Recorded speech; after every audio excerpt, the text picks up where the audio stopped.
Vino Amadona Eloenu Alenu Mahaseyadenu Konena Alenu Mahaseyadenu Koneneu. El libre albedrío de un ladrón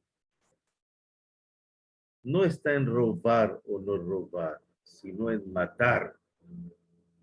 Un individuo puede haber sido educado entre malvados de la peor calaña, como decimos, entre ladrones y asaltantes. Para él, robar o no robar no representa una vejidad, una opción, una libertad de elección del todo. Su punto de vejidad puede radicar en si debe o no usar un arma de fuego cuando es descubierto. Para él, esta puede ser la vejidad crucial. Es aquí para él, de las fuerzas del bien y del mal, de la verdad y de la mentira, están equitativamente balanceadas. Puede ser que en el fondo de su corazón el asesinato sea algo que él sabe que es incorrecto. Esta es la verdad tal y cual se la revela a él su Yetzer Tov, su buen instinto. Y es esta verdad la que se siente tentado a negar o deformar. Tratemos de analizar una típica elección que hacemos a menudo en la vida cotidiana. Tomemos, por ejemplo, a alguien que fuma demasiados cigarrillos, tantos que despierta en la noche con severos dolores en el pecho. Cuando tiene el dolor, decide no fumar al día siguiente bajo ninguna circunstancia. Se da cuenta de que no vale la pena hacerlo. Cuando se despierta la mañana siguiente, pronto empieza a sentir su adicción y a sentir grandes ganas de fumar. En un principio resiste a la tentación, pero esa se hace más fuerte a medida que pasan los minutos. Finalmente lo oímos decir, tan solo fumaré un cigarrillo. Uno solo no me puede hacer daño. Poco después de que ha fumado el primer cigarrillo, siente las ganas de nuevo y siente el impulso de fumar. Y una vez más se dice a sí mismo, después de todo un cigarrillo más, no me va a hacer daño. De modo que prosigue fumando todo el día y por la noche vuelve a tener dolores.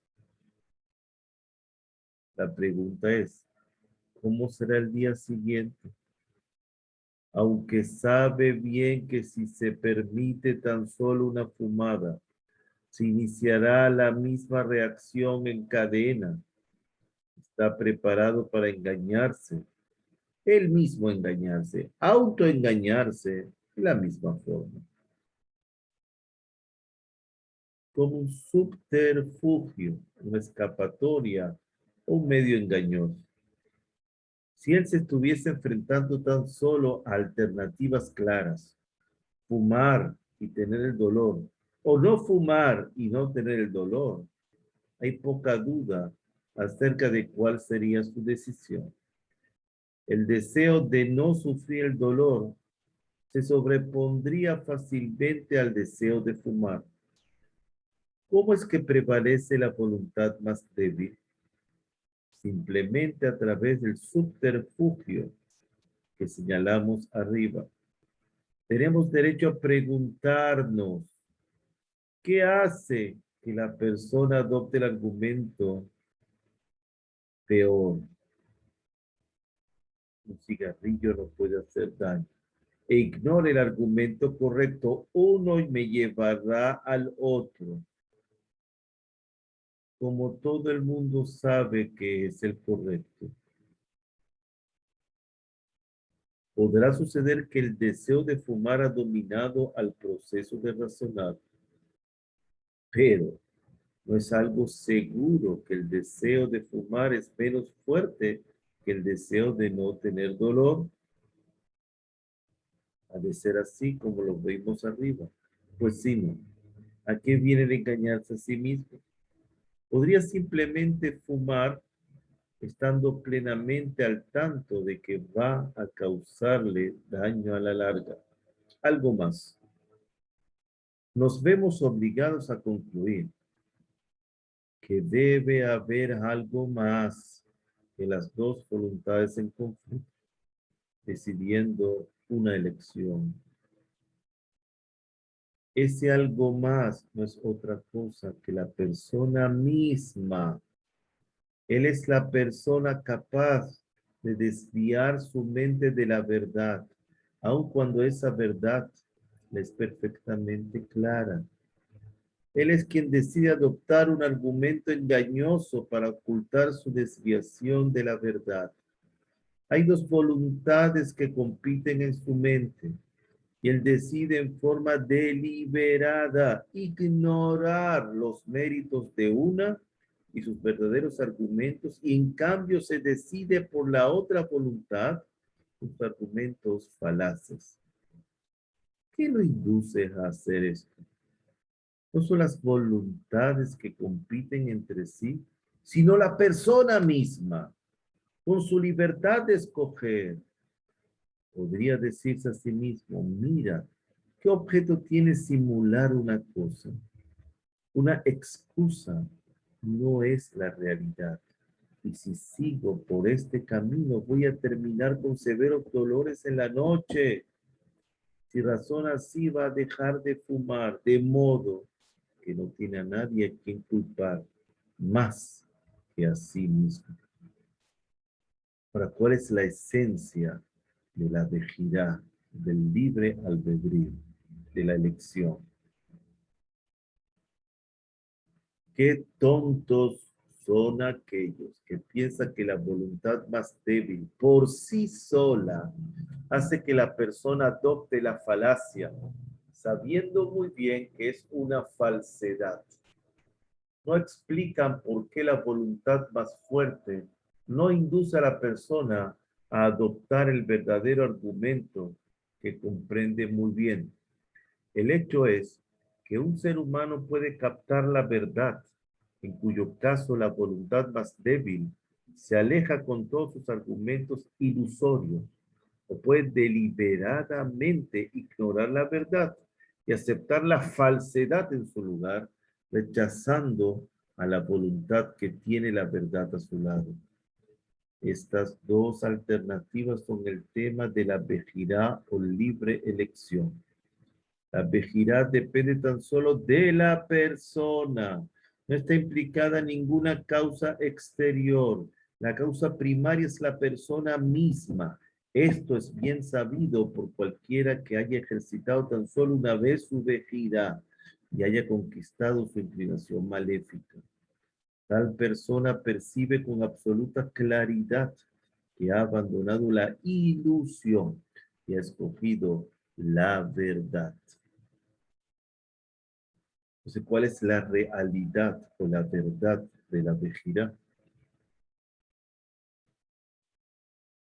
Pero alguien que nunca haya realizado el esfuerzo necesario para someter el lado malo de su naturaleza, nunca podrá comprenderlo. Ha cedido siempre a su voluntad, tan pronto como ésta se presenta. Por lo tanto, cree estar a merced de la voluntad más fuerte todo el tiempo. No puede apreciar la realidad de la vejidad, porque de hecho nunca ha realizado una vejidad. Vive, por lo tanto, bajo la ilusión de que todas las acciones humanas están sometidas a causas externas. A aquellos que niegan la realidad de la libre voluntad, por lo tanto les decimos, tu filosofía es meramente un reflejo de tu propio corazón. Niegas la libre voluntad porque de hecho estás cautivo, te has esclavizado al mal que hay dentro de ti. Hay que reconocer la verdad.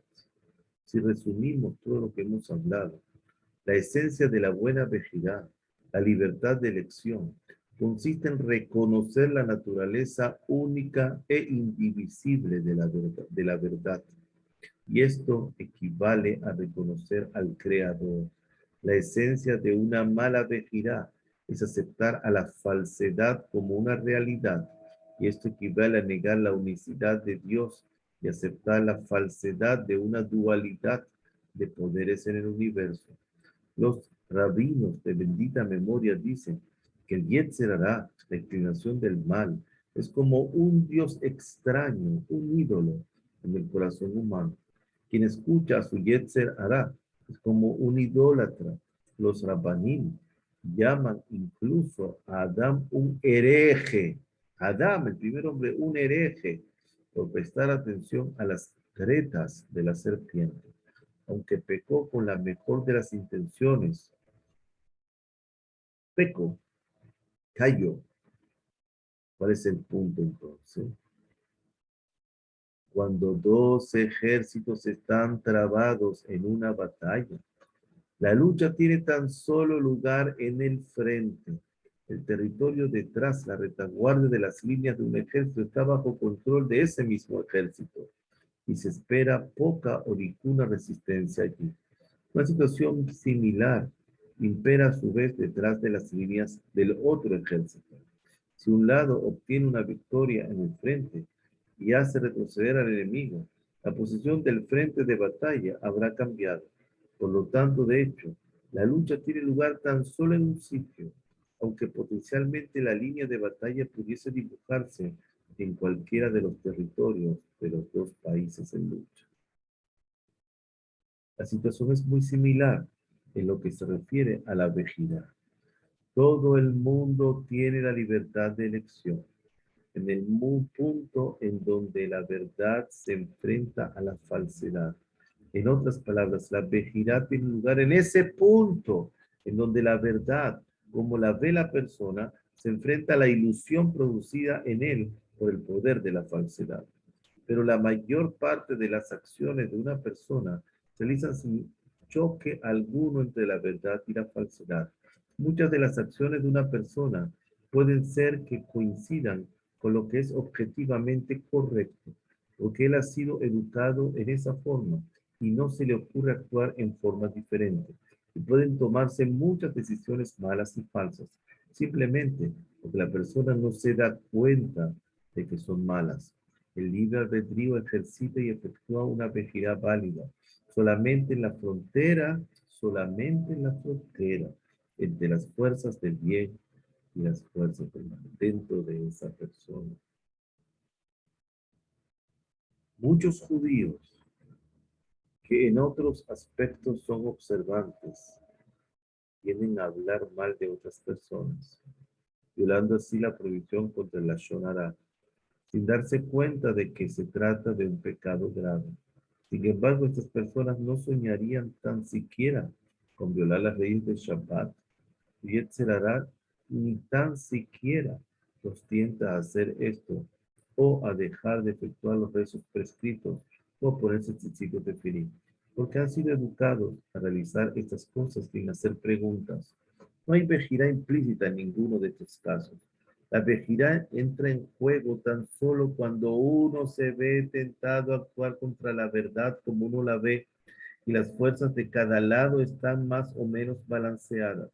El punto en el que se alcanza este equilibrio varía obviamente con el individuo y depende de muchos factores, como la herencia, el medio ambiente, la educación, etc. Pero no existe ser humano que no tenga un punto de vejidad a lo largo de la escala. Depende en qué lo estén juzgando y cuál sea su prueba de momento. Todo eso es muy importante porque eso me tiene que llevar a la lucha. La lucha es luchando, la lucha es haciéndolo en el frente de batalla. En ese aspecto, si estoy en el aspecto de la Shonara, no voy a decir me pongo tefilín, por eso soy tzadik, no. En ese momento me están juzgando con respecto al Yetzirah. Quiera Dios que tengamos siempre la fortaleza y seamos inteligentes. Cada caso es cada caso. Y cada cosa que hacemos, poner el detalle de saber elegirlo. Baruch Hashem Leolam. Amén, ve amén.